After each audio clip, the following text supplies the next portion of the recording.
Roman Harper back in New Orleans, and it is Super Bowl time. It's great to see you. How are things? I'm doing great. I can't really complain. The weather's pretty good, pretty decent, especially compared to where I'm living right now in Charlotte.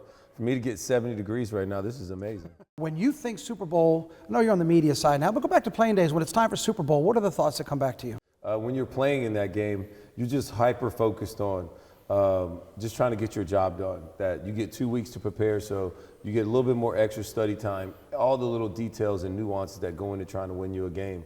This is when you're really trying to fine-tooth everything. Like, what else is one thing that I'm leaving out that I could maybe get a jump on to be able to anticipate this one play for this one moment?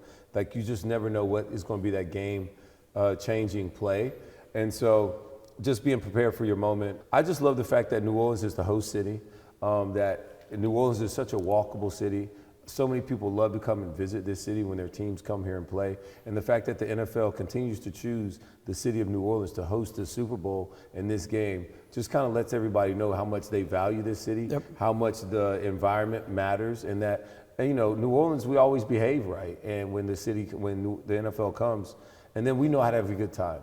Even back when I was covering you and you were in Miami, you had media day. Yes. Now it's opening night. And, right. and it's changed a lot because it seems they really want to get the people involved. So let's talk about that first, about how it's changed for them and what opening night is about, and for those throughout the state that are watching, if they want to be a part of it. Yeah, it went from media day to opening night. And so why is it that now? It's because now they're opening it to the fans, which is this. They've been doing that since Super Bowl 49. We won it in 44. So since Super Bowl 49, they've allowed the fans to come and be a part of it. It's $20 to come in, and bring your headphones as well, because you can actually listen into the interviews as they're going on. And I also say go, because it'll be the first time you get to see the actual Superdome, because it'll be in the Superdome. So you get to see the Superdome in its Super Bowl colors, and how they're going to dress it and how they're going to have it looking that day. You get past opening night, it becomes business for the players, but at least for those in New Orleans and the greater southern area here in Louisiana along the coast, you can also experience it, because I know the other thing that they have is the NFL experience. And to your point about the city, the hotels, restaurants close, but so is the convention center. And everything converts to the chance for the fans to really be a part of what you've done, tackling dummies, run a 40. You know, I mean, I love that.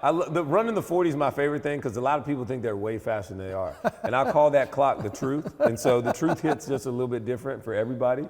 But yes, the Super Bowl experience is, in my opinion, the most valued and one of the best things that the NFL offers to whatever Super Bowl host city when they come in town. I love the fact that you're going to have food, you're going to have live music, entertainment, tackling dummies, like you said. Kids are playing football. You're going to be able to like throw the ball into the little hoops and stuff.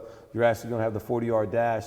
And they're going to have different prizes and other things that are available for you. One of the coolest things that I think the NFL offers is a live rendition, or they have a casing of all the Super Bowl rings of all the teams past. Right. So all the way from Super Bowl I to all the way into Super Bowl 58, you'll get to see that team's version of whatever Super Bowl ring that they have. And so some of them are way more godlier than others. I was saying, but here's a hint, they've gotten bigger. They've gotten bigger and brighter. Bigger over the years. I agree with you. That one of the Patriots rings, I think one of their third ones, one of my friends, Jonathan Casillas, who won a Super Bowl with us in Super Bowl 44, has one of those Patriot rings. And dude, it's like, like, where are you wearing that at? That's right, exactly. It's impressive. You can see it all. And I know there's also a special night, HBCU, for the schools in Louisiana as well. They just had at the Bayou Classic, but I think band competition and showcase, right? So yes, that'll be Thursday night.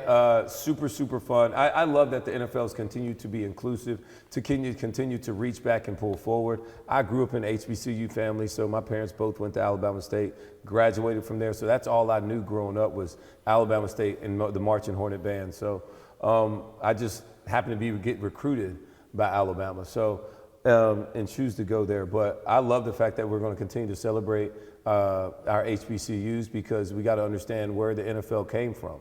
For a long time, our Black and African American players could not play in the PWIs and these larger schools that we talked about. So all the talent, a lot of the talent, came from HBCUs, and now that they're now allowed to go to other PWIs or bigger schools, now these make sure that these schools and these universities are not forgotten about. Maybe one of the biggest things I think you said is it's tough to get tickets to the game. Yes. But this gets you as close to the full experience coming down to New Orleans, even if it's for a day, a couple of days, but everything you were listing, this is really a chance for you to bring the entire family. It's something for all ages. It's something for all ages, and these are memories and things, core memories that as an adult, we tend to forget our core memories and like what those moments were like at times.